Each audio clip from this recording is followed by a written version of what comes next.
The following BLTV program is brought to you by O'Flaherty Law. Please enjoy. Welcome, everybody, back to this episode of the Seize Your Business podcast. My name is Bryan McDonald from OnPurpose Growth, and today I have on with me Shane Kidwell of Dwell Mortgage and Next Level Loan Officers, and what he's going to be sharing with us is how to own your day. And you'll really understand how Shane has to do this when he dives into everything he's up to. So Shane, thanks for stopping by and recording. And why don't you give everybody a better idea of who you are and what you're up to? Thanks, Bryan. Excited to be here, man. So the 30-second version is I was a professional fireman at the busiest station on the West Coast. As I was going through my life as a blue-collar worker, I decided that entrepreneurial itch was too much to ignore. And I started transitioning from a full-time fireman to a full-time fireman and a full-time mortgage broker. And then a full-time fireman, a full-time mortgage broker, and a property manager. And a full-time fireman, full-time mortgage broker, branch manager, coach, all these things. And so, I mean, like, I took on like way too much on my plate. And but it's just how I'm wired, and it's just a kind of a part of my nature. And if anybody knows any firemen, that's typically how we are. We drink a lot of coffee, we move very fast, and we do a lot. And so that's just been kind of my nature, and that was kind of my makeup. And so for me, this is a phenomenal topic to dive in on, because if you don't own your day as a fireman or as an entrepreneur, either there's life-threatening things that could happen, or you put your business, in jeopardy of being on life support. And so this is exciting to share. Yeah, man. I'm excited to get into this topic. And you've got multiple businesses, so you're not just trying to manage, one thing.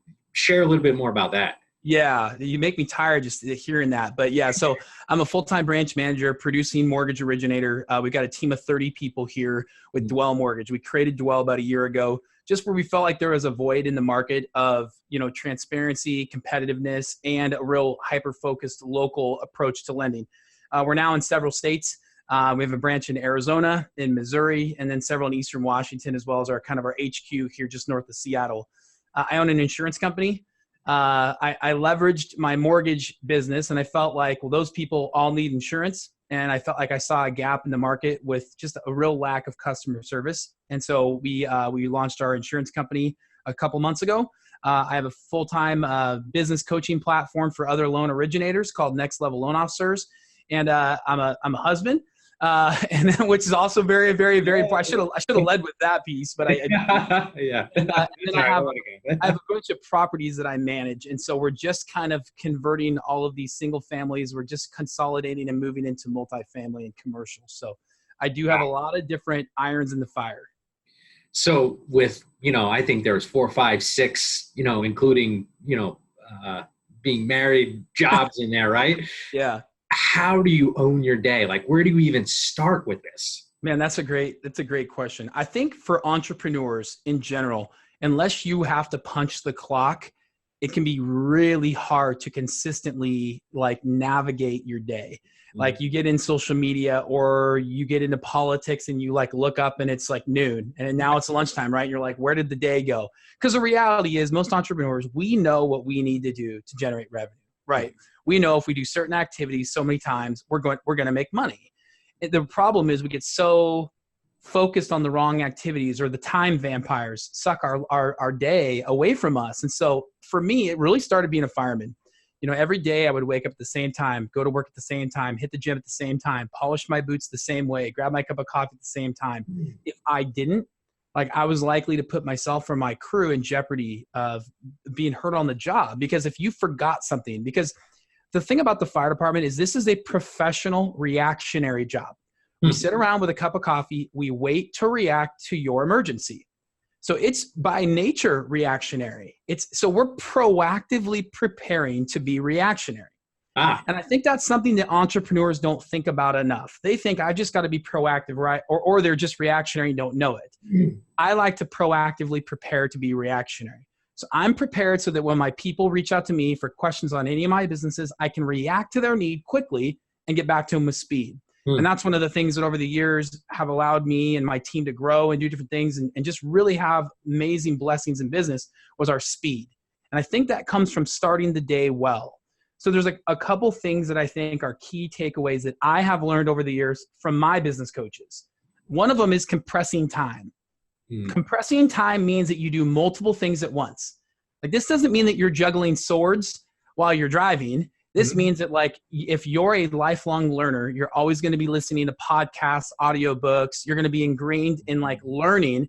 When I'm stuck in traffic driving to my office, because Seattle is one of the worst places for traffic, I'm compressing time. Yeah. So I'm listening to an audiobook about business on my way to work. Or if you start your day with possibly maybe a weak mindset, you might want to listen to something motivational every morning, and maybe on your drive home from work, you're listening to your business-related podcast.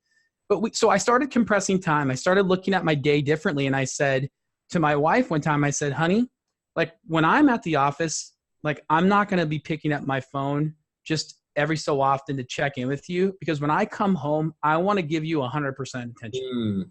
Like, so for me, it's not like 50% on the phone and then I come home and I'm 50% of a husband. Like, I want to be able to be 100% husband. For me to do that, when I step across that threshold into my office, kind of like when I was a fireman, like if I'm at the fire station and I'm doing CPR and my wife calls, I'm not taking that call. Yeah, right? You can't, right? Yeah. I just took that mindset into business and I said, listen, I'm going to be very, very structured, almost militaristic in how I organize my day. Now, a lot of people are like, well, geez, you're not going to take the call when your wife calls you? My wife and I have an agreement. I want to give my wife the best of my time. I want to take vacations where I'm actually like involved in the conversations and present, like physically and mentally present. Like, I leave my cell phone at the office and I go to Europe with my wife once a year. And I'm able to do that and be present because how structured I am in my day. So I think there's some discipline to how you manage your day, even with your friends and family, and especially with your coworkers or your staff. Like, I lock my door, I manage my day. I think it's really important to do that. So I think those are just some of the kind of the key components as I'm starting my day. I'm always focused on having that compression of time. Like, if I'm a very busy guy, I eat lunch at my desk while I'm working, like, or I'll take a walk. I put my headphones on. I'll do a call with one of my business partners. So now I'm exercising. I'm getting some fresh air, recharging my brain. I'm talking to my business partner and I'm walking to lunch. Like, if it's really busy, like, I use the Jimmy John's delivery app here all the time. It's like me and Jimmy are like, we're tight, man. That guy's putting sandwiches on my desk like 3 days a week. But the reality is, for me, I'm not like going out and drinking wine when I'm having lunch. Like, it's just to get me through to the afternoon so I can get home to my wife and get home to my life, right? Because my business isn't my life. My business allows me to have the life I'd like to have. And I think that really, you know, as I'm looking back on, well, how did I get to the point where I'm able to run multiple businesses and do these things and juggle a lot? There's a why that we all have, right? Like, Bryan, like, you do what you do. There's a really big why behind why you're here today, right? Yep, and absolutely. My dad passed away when I was 7. So he had brain cancer and died pretty unexpectedly. He had owned businesses, helped found Horizon Airlines, which is a regional airline carrier here, like, was larger than life. 260 pounds, 6'4", big guy. He went from that to getting brain cancer, chemotherapy, dying on life support. I was 7 years old when that happened. My mom was left with no income whatsoever. A business that, if you don't have the person running the business, they go bankrupt. And it basically did. And it was stolen away for $1 by my dad's business partners. And I had to go with my mom to clean houses. She had to create a business to support myself and my brother and her. And so my why is based all around, and most of our whys are based on our childhood. I'll say that to the group here. My why is so laser focused because I can feel that time when I was a kid, right? Like, I still feel those moments when I was watching Matlock in somebody's house while my mom was scrubbing toilets. Like, I remember that vividly. So when I wake up at 5:30 every morning, I'm in my office by 7 o'clock every day. It's because that why is with me all the time. And I think for most people, I can give you all these strategies and blocking and tackling on how to dictate your morning and get through your day. But if you don't understand your why, it's irrelevant. You'll do it for a week and then you'll quit. It's like the people who go to the gym in January and by February, they're out of the gym and blaming it on somebody else. Yep. Or it's like the people who say they're going to budget because they see their friends going on vacation and they're going to cut out coffee and have vacation, and then they don't. They don't really understand their why. So it's funny. Now we're getting totally, like, we thought we were talking about how to organize your day and we get into the mindset. But man, I just think it's so important for people to, like, really have that deep down fire that burns and really speaks to why they do what they do every day. Because if you don't know that, organizing your day, compressing time, making sure that you're capitalizing on your personal space and the discipline around putting a fence around your time, that's irrelevant if you don't know your why. Well, and would you agree that seizing and controlling your day actually is a mindset, and then you use tactics around it? Huge, man. Like what's interesting is that as you start to level up in life from a mindset in business, what you'll find is that there are a lot of people that don't like that. There's a lot of people that when you say, hey, you know what, with all and I think this in my head all the time, like I know what I'm worth per hour. Like I know down to the penny what I'm worth per hour. And I don't say that like there's no ego whatsoever. I'm simply making sure that I'm really clear on my value. And so if somebody's going to try to suck my time and it's based on something that's $7 an hour, like I'm not going to invest my time in that unless it's a friend and it's a charity. And that's totally different, right? Like business and charity, like we do both, but that's totally separate. So I think it is. And I think that what happens is you get through business, you start to just see your time very differently. It's so fleeting because you realize how powerful you are with the time that you have. And I think entrepreneurs and business people in general, when they're not on at the top of their game, they forget how successful they could be. And so then they're like, well, I'm only worth $8 an hour, $10 an hour. So I'm going to allow myself to do $10 an hour work.